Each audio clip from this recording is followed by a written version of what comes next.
Welcome back to the deep dive. Today, we're focusing on one of the internet's busiest digital marketplaces, Difmark. Right.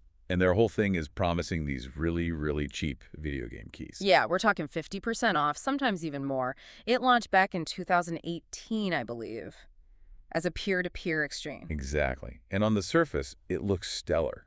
I mean, get this. They have over 10,000 reviews on Trustpilot, Wow. clocking in at a very respectable 4.1 stars.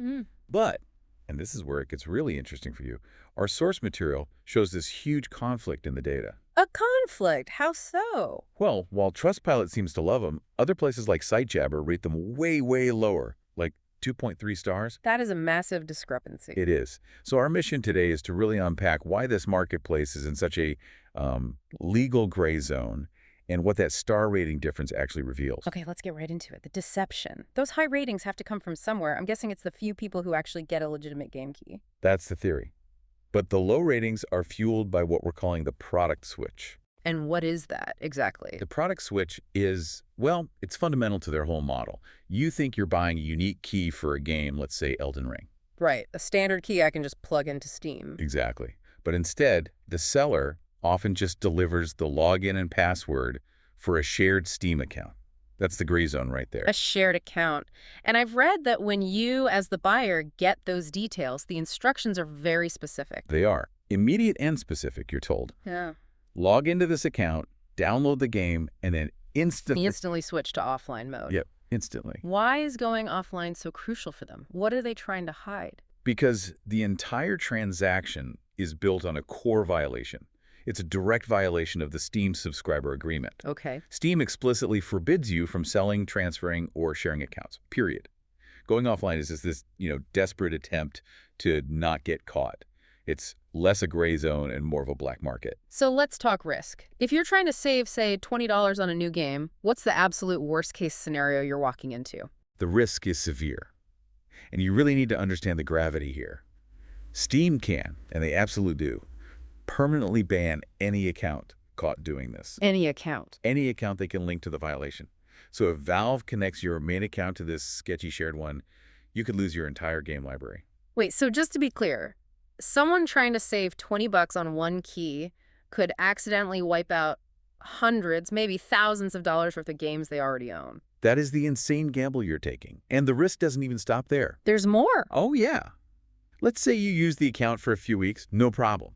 The original seller can just recover it at any time. They contact Steam support, prove they're the original owner, and bam, you're locked out. And you have no recourse? None. We also see tons of reports of the same account being sold to multiple people at once, which makes online play totally impossible because someone else is always logged in. Okay, let's pivot to the customer experience. When you realize you've been sold a dud and ask for a refund, what does Difmark support look like? This is where the refund trap just snaps shut on you. So they deny it. Routinely. Their excuse is that the product was delivered as described. Meaning you got the login details even if they're useless. You got it. They fulfilled their technical obligation. And even if they do agree to a refund, you might not see that money again. What do you mean? The Better Business Bureau complaints show that when refunds are issued, they're often just put into the platform's internal wallet.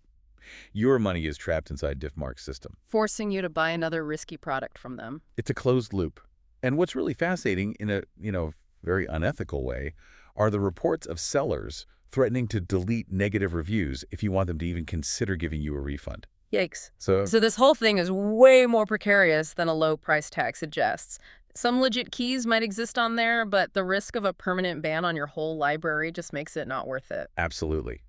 Sticking with authorized retailers is the only sensible choice. The whole scheme relies on sellers knowing they could just reclaim these accounts whenever they want. Which brings us to a final, pretty important question for you, the learner.